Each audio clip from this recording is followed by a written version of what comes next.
sexual no puede acercar a los hombres a Dios y no puede, por tanto, abrirse a la bendición de Dios. Por eso, aun cuando se realiza esta bendición, su único efecto, miren que estas palabras son importantes, el único efecto de estas bendiciones, que las van a empezar a hacer en muchos lugares, y muchos sacerdotes dicen, ¿por qué no? ¿Por qué no? Vamos a hacerlo. Bueno, su único efecto será o sería confundir a las personas que la reciben o que asisten a la bendición, que pensarían que Dios ha bendecido lo que Él no puede bendecir. Es verdad que el cardenal Fernández, en declaraciones al medio Info Vaticana, ha aclarado que no se está permitiendo bendecir a la unión, sino a la pareja. Pero esto es jugar con los conceptos, pues la pareja se define precisamente por su unión. Volvemos a lo del lenguaje. Es que estos revolucionarios, eso es lo que hacen. Eso es lo que hacen siempre. No estamos bendiciendo a la pareja. Entonces, no estamos bendiciendo a la unión, estamos bendiciendo a la pareja. ¿Y por qué la pareja está? ¿Por qué es pareja? Pues precisamente por esa unión, que es pecaminosa. O sea, que si bendices a la pareja, bendices a la unión, idiota. O sea, es obvio. Pero así nos engañan. Y viene cualquier persona y usa este argumento para defender lo indefendible. Increíble. La dificultad, dice el cardenal Müller, la dificultad de bendecir la unión es especialmente clara en el caso de la homosexualidad, pues la bendición en la Biblia tiene que ver con el orden creado por Dios que Él vio que era bueno. Por eso la ley natural es tan importante. Cuando Dios dice y todo era bueno, era cuando todo estaba en orden. Que no se nos olvide. Este orden se apoya en la diferencia sexual de hombre y mujer, que fue como Él los creó. Por ende, es bueno. Llamados a ser una sola carne. La bendición de una realidad que se opone a la creación no solo no es posible, sino que constituye una blasfemia. Pues de nuevo, la cuestión no es bendecir a personas que estén en una unión que en modo alguno puede paragonarse al matrimonio, sino bendecir esa misma unión que no puede paragonarse al matrimonio. Para eso, precisamente, fiducia supplican crea un nuevo tipo de bendición. Cardenal Müller, excelente. Dios lo bendiga, de verdad que sí. Cerrando aquí, dice, algunos argumentos aparecen en fiducia supplican para intentar justificar estas bendiciones. En primer lugar, la posibilidad de condiciones que eximen de la culpabilidad moral. Pero estas condiciones se refieren a la persona, no a la relación misma. Se habla también de que solicitar la bendición es el bien posible que estas personas pueden realizar en sus condicionamientos, como si pedir la bendición constituyese ya una apertura a Dios y a la conversión. Pero eso puede ser verdad de la persona que pide la bendición para sí, no de la que pide que se bendiga su relación o su pareja. Pues esta persona quiere entonces justificar ante Dios la relación misma, sin recibir que como tal relación aleja a la persona de Dios. Muy buenos puntos aclarados aquí, porque esto también es el juego que él usa de palabras para tratar de justificar. El cardenal continúa. Finalmente, se alega que en la relación hay elementos positivos y que estos pueden bendecirse, pero estos elementos positivos, por ejemplo, que se ayuda a la otra persona en una enfermedad, son accidentales a la misma relación cuya naturaleza es compartir la sexualidad y no cambian la naturaleza de esta relación, que en ningún caso puede dirigirse hacia Dios, como ya indicaba el responsum de la Congregación para la Doctrina de la Fe de hace 3 años nada más, donde decía que no se podía bendecir en pecado. Esto también aplica en una clínica abortista, por ejemplo, dice el cardenal Müller, en una clínica abortista hay elementos positivos, desde los anestesistas que evitan el dolor físico de la persona, hasta el deseo de los médicos de proteger el proyecto de vida de la mujer que aborta.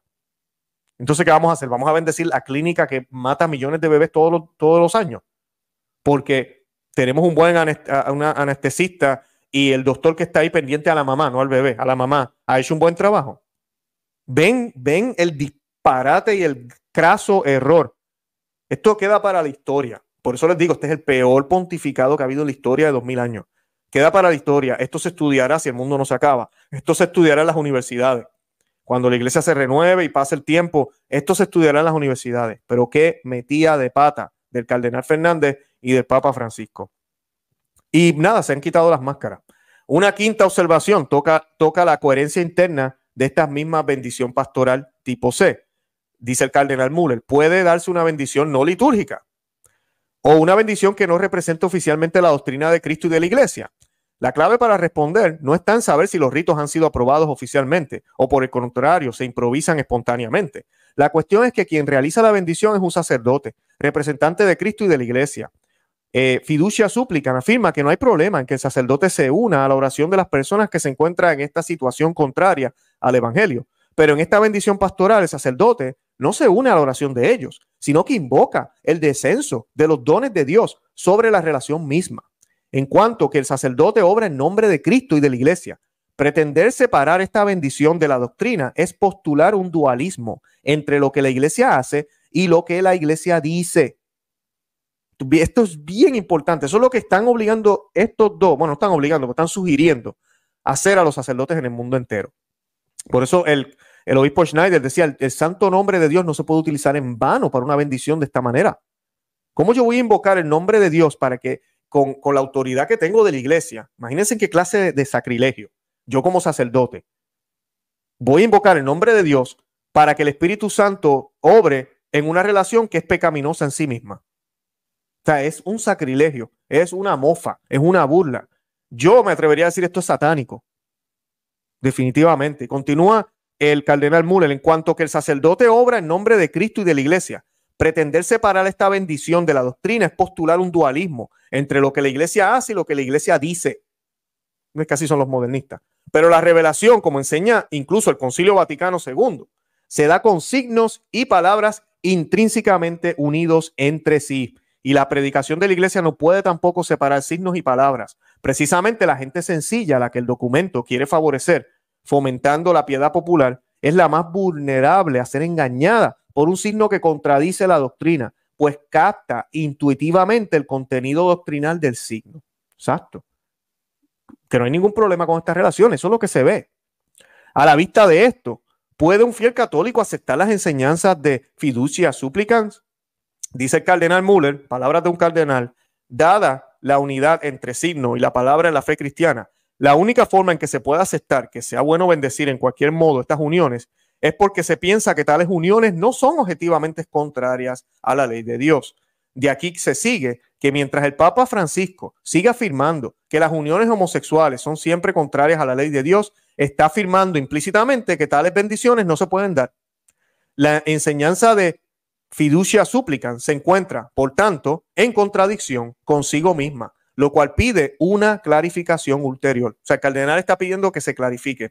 La iglesia no puede celebrar una cosa y enseñar otra, dice el cardenal Müller, porque como escribió San Ignacio de Antioquía, Cristo fue el maestro que dijo y se hizo, y no se puede separar su carne de su palabra. La otra pregunta que nos hacíamos era que si un sacerdote puede aceptar bendecir estas uniones, algunas de las cuales coinciden con el matrimonio legítimo o en las que no es infrecuente cambiar de pareja. Lo podría hacer según Fiducia Supplicans, con una bendición pastoral no litúrgica ni oficial. Esto significa que el sacerdote tendría que dar estas bendiciones sin actuar en nombre de Cristo y de la iglesia. Y aquí viene la parte que es muy, muy fuerte. Si el sacerdote hace esto como único, dice el cardenal Müller, lo podría hacer, es si el sacerdote dejara de actuar en nombre de Cristo y de la iglesia. Mi pregunta es, si un sacerdote católico no actúa en el nombre de Cristo, pero hace una bendición a algo pecaminoso, ¿en nombre de quién está actuando? ¿Verdad? Sabemos en nombre de quién está actuando. Y esto sí es un grave problema. Está actuando en nombre del diablo, de Satanás. Porque si no es en nombre de Cristo, ¿quién es el contrario de Cristo? Él dice aquí, dice que estas son las palabras del cardenal Müller.